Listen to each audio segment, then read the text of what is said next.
You ask Tiger to solve. This deals with linear equations with one unknown. The final result is x equals 19/2. Let's solve it step by step. Simplify the expression. Group like terms.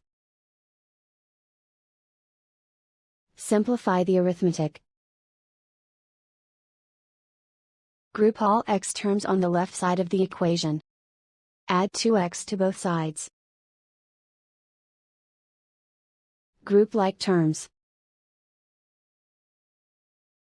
Simplify the arithmetic. Group like terms.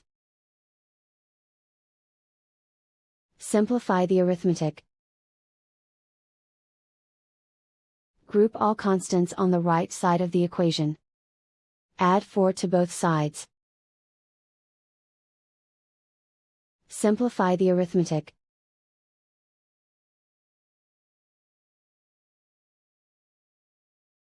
Isolate the x.